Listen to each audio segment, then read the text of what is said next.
World War I more or less ends on November the 11th, 1918.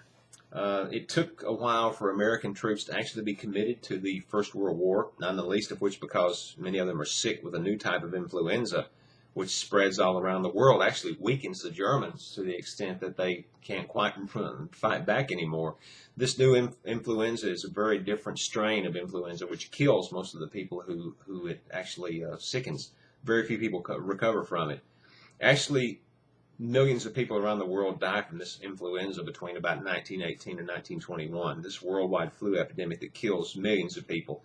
We would all, without this influenza epidemic, be different people than we are right now if it had not happened, because so many people who would have married, met, fallen in love, had children, they didn't, because so many of them died. My great-grandfather was one of the people who survived it, and he had to go around here in Laurel County and be part of the burial party, and they would frequently find whole houses of people, whole families dead, maybe sometimes one or two survivors, and they would have to bury people wherever they could. So massive amounts of people all over the world die. It often happens when people come together, you know, from distances, and they exchange germs and viruses and so forth, mutate. And again, this was a different strain of the influenza. It spreads all over the world. So this is just a terrible time for most people in the world, a time of tragedy, of death, of uncertainty, and it leads to a lot of things that happen after the war.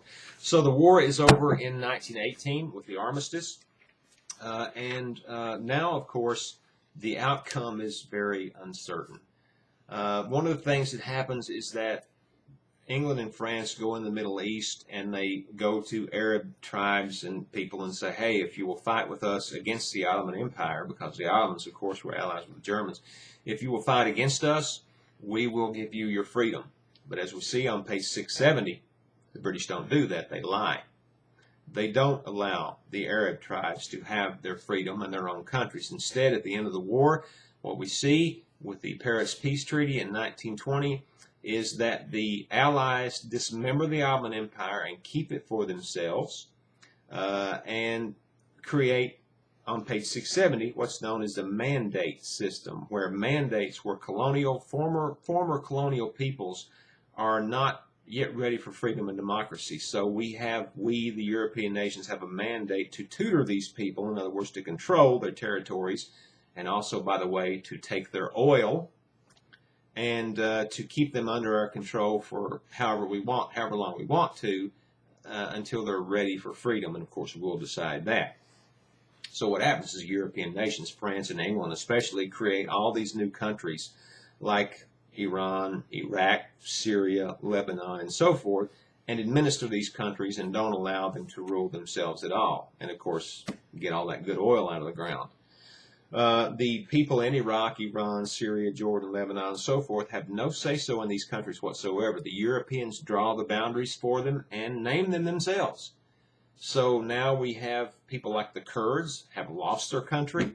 They're put in with all these other people. So we have situations where Kurds and Sunnis and Shiite Muslims are now in countries together that they did not name, do not control, have no say-so over, and they resent the fact that they weren't consulted. So they start to fight each other and fight against the Europeans. And the present difficulties of the Middle East date from here. Not from 2,000 years ago with Abraham, Isaac, and Jacob, and Hagar and Ishmael. They date from here.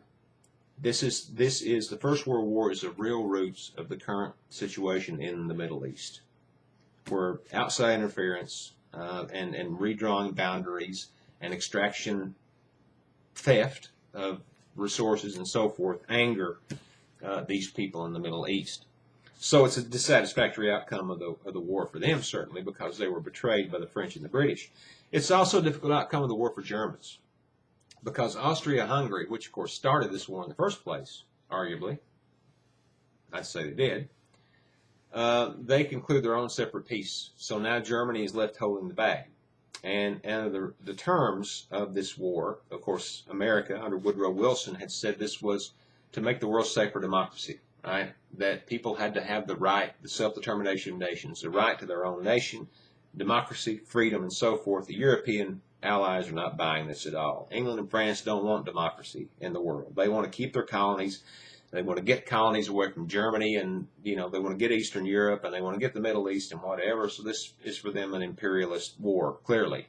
Of course, nobody's calling it that but Lenin and the Bolsheviks and some of the communists. But nevertheless, it is true. It was an imperialist war.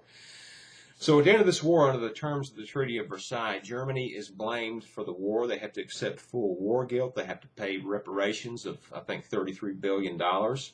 They alone are guilty for the war. They have to pay these payments back to France and England. They have to limit the size of the military. They have to give up certain weapons, and they have to lose not only their colonies overseas, but also territory in Germany itself. Now, it's important to understand that for 4 years the Germans were told they were winning the war.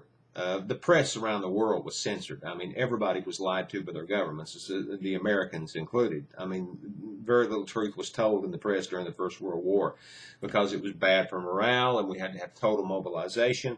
So when the German effort collapses in 1918, the Germans are absolutely stunned. They've been told for 4 years they were winning. They thought they were. They can't believe how they've been betrayed.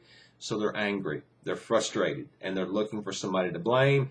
And, of course, the anti-Semitism that we've already seen spreading in Europe is now tapped into, and it becomes a whole new movement. The Jews are to blame. As we see when we get to Nazism, people have these conspiracy theories that everything's a Jewish plot. Capitalism is a Jewish plot. Communism is a Jewish plot. Democracy is a Jewish plot. Banks are a Jewish plot. We'll talk about that later. But this sort of feeling starts to grow. People start to look for easy one-word answers to understand what's wrong. And easy one-word answers are always a bad idea. So in this case, the largest minority, the Jews, are blamed for much of this. And this sort of Nazi-type movement starts to grow and progress in Europe and, to be honest, around the world. Part of the settlement for the Versailles Treaty was the creation of the League of Nations, which was supposed to be this international federal body of democratic states to mediate disputes, to keep the balance of power, sort of like a Congress of Vienna on the international stage. But it was supposed to spread democracy. However, the European powers don't want to spread democracy. So Woodrow Wilson's war aims are just shoved under the table and forgotten. And Wilson actually catches the flu and dies from it. Most people still think he died of a stroke, but he didn't. He died of the flu. So the First World War has this whole dissatisfactory outcome. Nobody is satisfied with the outcome of this war. There's widespread anger and disillusionment and some sort of feeling of betrayal all around the world, which we'll talk about when we get to chapter 27 of your textbook.